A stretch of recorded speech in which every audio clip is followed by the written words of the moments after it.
Hello, welcome back to Mountain Gym Card Collectibles. I hope you're having a great day.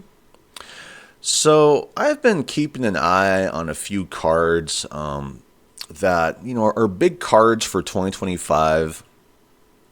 And I'm seeing the speculative nature of these cards somewhat go downhill, which is a good thing, I believe, for the hobby because when I think of past years, I'm guilty too of, speculation on athletes. But the thing about the more you do it, you can tend to see through the bullshit. And I'm just not diving into the speculative angle as much as I used to.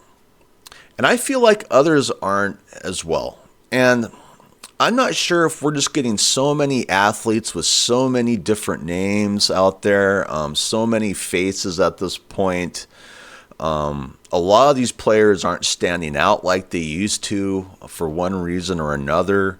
And then I just believe that a lot of, the speculators and sports cards have kind of learned their lesson to an extent. And so they're not devoting as much investment money into speculating as they used to.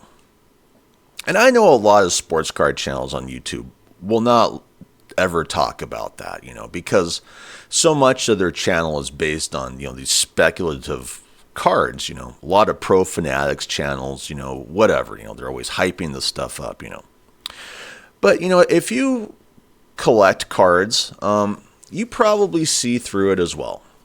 Honestly, I would rather have some awesome veteran players' autographs than a lot of these new speculative athletes, that people are looking at like the big lottery ticket,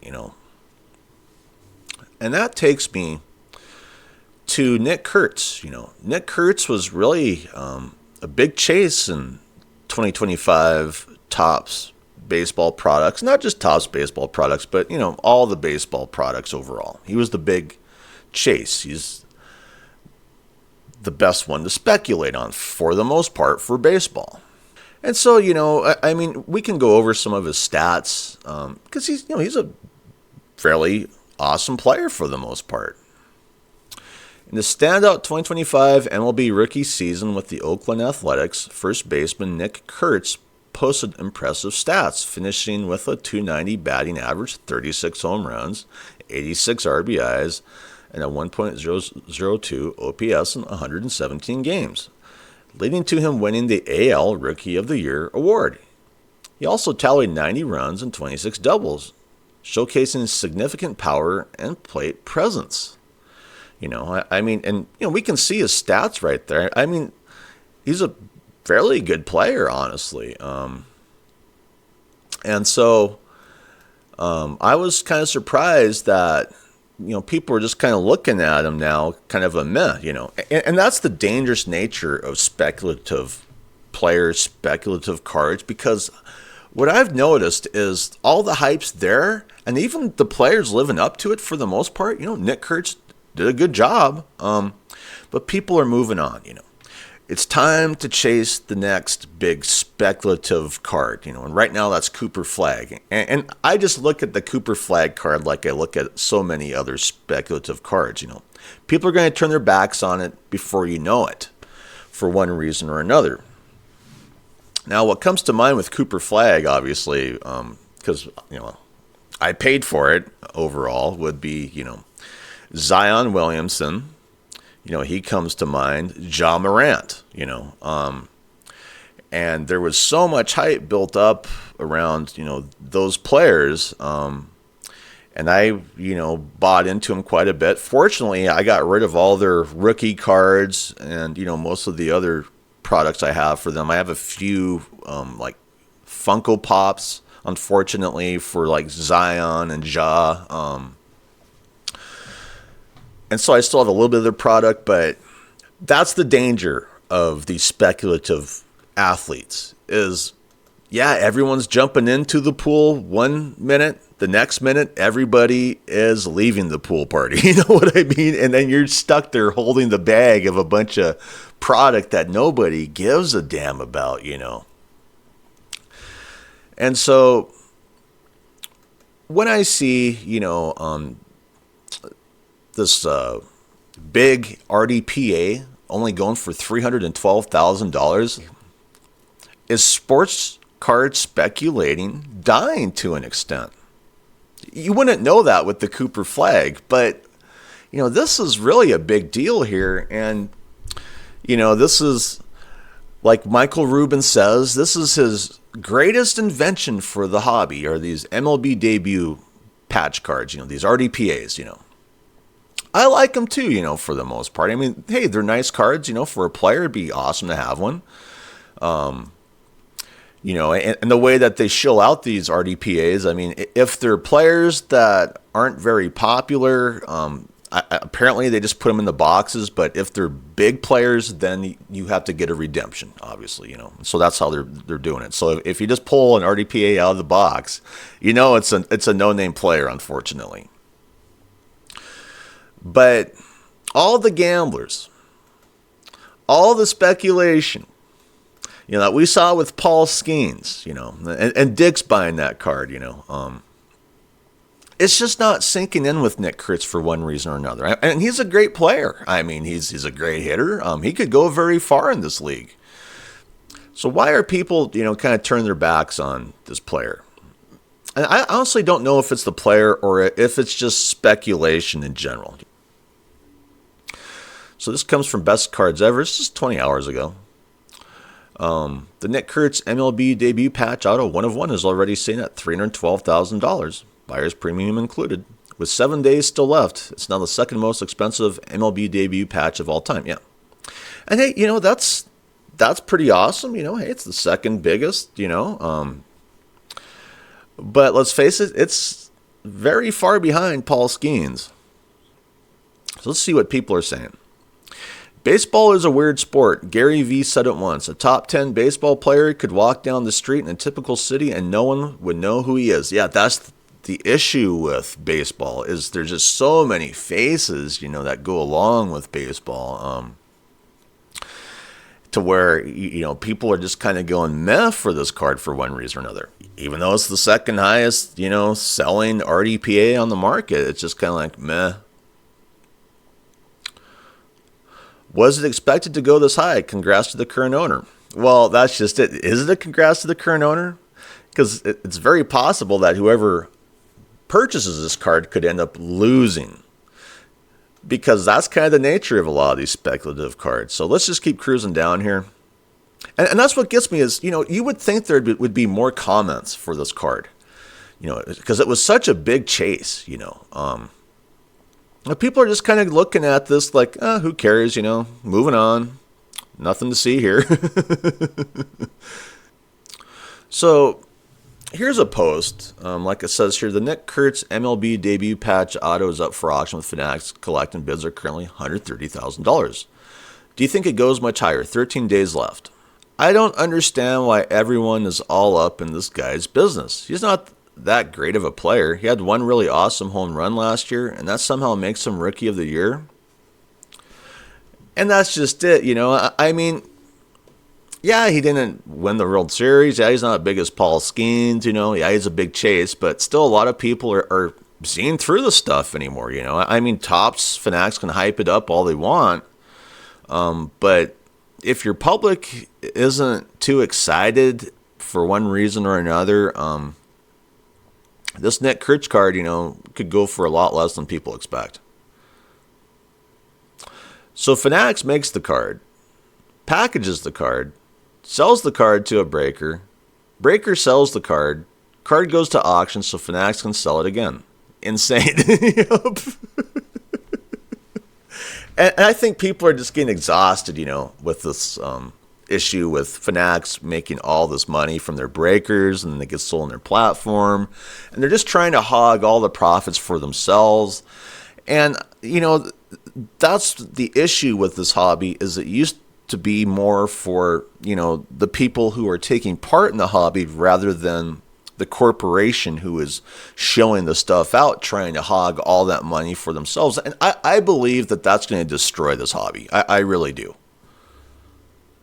Okay, and then that brings us to the next issue with this card that I believe is just a total black eye on the industry at this point in time. And so this is a post from a while ago, on December 12th, 2025. From who else but, sports card investor Jeff Wilson. He's always bending the knee, to these type of individuals. But let's see what this one says. The 1/1 Nick Kurtz debut patch auto has been found. The huge chase card was pulled by Throne Sports Cards, and earlier Topps shared a video of the star athletics players signing before it hit the wild. So cool to see a card chase come full circle like this, from pen to paper to pack pull. and you go, but why am I laughing? I mean, to me, here, listen to this. I'm slapping my knee. I mean, this is hilarious. And this is Sports Card Investor, okay? I mean, we know he likes to paint pretty pictures about this hobby that aren't true, But what I'm going to show you now is why I'm laughing so hard. Oh, look at this. I just typed in, is Throne Sports Cards tied to Fanatics, What do I pull up? The very first thing. Fanatics Live, Throne Sports Cards. Now, I've said it before, and everyone's starting to catch on. The rarest chase cards will always go to breakers tied in with Topps Fanatics Collect.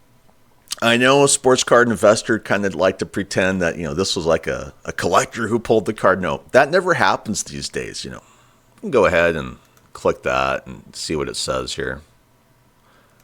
Well, right there, that says it all.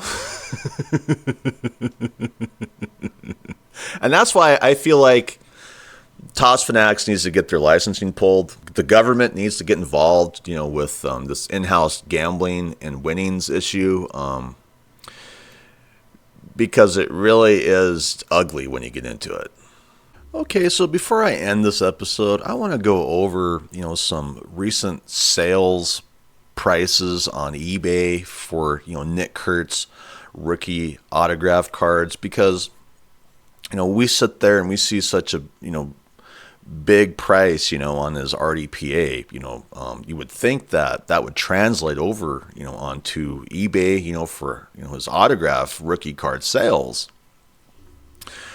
But when I look at, these sales, these are fairly recent. Really, his cards aren't going for that much. And so, like I said earlier, I almost feel like speculating is kind of dying to an extent for one reason or another. I mean, you wouldn't know that, from the Cooper flag chase that's currently, going on in this hobby. But I feel like the Cooper flag chase will likely end like a lot of these other chases, unfortunately, So let's just go down here and look at some of these sales prices. This is just a 2025 Onyx, vintage baseball, sold for $250. Okay, that's not too bad, but it's not a lot of money. Now, this is kind of a confusing one, because this one originally started at, $1,999.99. They moved it down to $1,759.99. And they're both scratched off. So I don't know if this, almost $2,000 price tag, if that one, they accepted the best offer and then they didn't pay up on it. And then they moved it down to this one for $1,759.99. And someone put out a, best offer and they accepted that one. That could have worked that way, because, I typically don't see two scratch marks, Now, here's a nice card. And I honestly expected this to go more for what it did. Because, I watched so many people chasing Nick Kurtz cards. I have a Nick Kurtz rookie card I'm trying to sell right now, which, people aren't jumping in. And that's why I'm kind of looking at this guy like, what is going on here? So, this is a 2025 Topps update. Nick Kurtz black on card auto, number 1 out of 10, it's a PSA 9, sold for only $1,200. All right, so then we come to this one, $917 for what was that? 2025 Bowman Chrome Prospect auto. And then we have this 2025 Bowman Prospect auto, just the white back, it's $205.50. Not a lot of cash. This is a DC Sports 87. I've heard a lot of rumors about DC Sports 87, shill bidding to get their prices up. Maybe that's something to do with this. I can't prove that, but, this one sold for $1,125. This one sold for $1,530. So let's be honest here. A lot of these autos, as fresh as this prior 2025 season still is, really aren't going for a ton of money. I mean, you could probably budget yourself, $500, and there's a good chance that you could spend a lot less than $500 and get yourself a nice Nick Kurtz auto. Question becomes, is he just going to be another, speculative prospect that got hyped up and it's just going to get swept under the rug, And yeah, he started out the gates pretty strong overall, but for one reason, the hype is fading. So anyway, how are you feeling about the Nick Kurtz RDPA, selling for what it is, just around the $300,000 mark for the most part? Do you believe it's going to sell for more? Do you believe it's going to sell for more than the Paul Skenes? Or do you think Nick Kurtz is just going to kind of end up as another, forgotten speculative prospect that was overhyped to an extent? Because it keeps happening over and over again. I mean, we can't just blame the sports card industry either. I mean, the sports leagues hype these players up too, And why do they keep doing that? To draw in more interest, draw in more views, whatever, sell more tickets. But I guess I'm just surprised to see the price on this RDPA going for as low as it is. I highly doubt it's going to beat the price of the Paul Skenes, I tend to believe that within the next few years, you're not going to hear much about Nick Kurtz at all, unfortunately. Now, maybe he'll get traded off to maybe a big team that goes to the World Series or a playoff or something like that. Yeah, right now he is cursed with the Athletics. I mean, it really is a curse at the Athletics, unfortunately, at this point in time. But then again, maybe the other issue here, like I said earlier, is speculation kind of dying in sports cards from where it was at. I mean, speculation was insane during the pandemic. We can't say it wasn't. And I always knew that, it would come tumbling down eventually. So anyway, I'd like to thank my subscribers. You're the reason I keep doing this. I'd like to thank my viewers. If you haven't subscribed, it's 100% free, and I can continue to improve the channel, which is what I really want to do. Anyway, hope you have a great day. I'm out of here. Bye.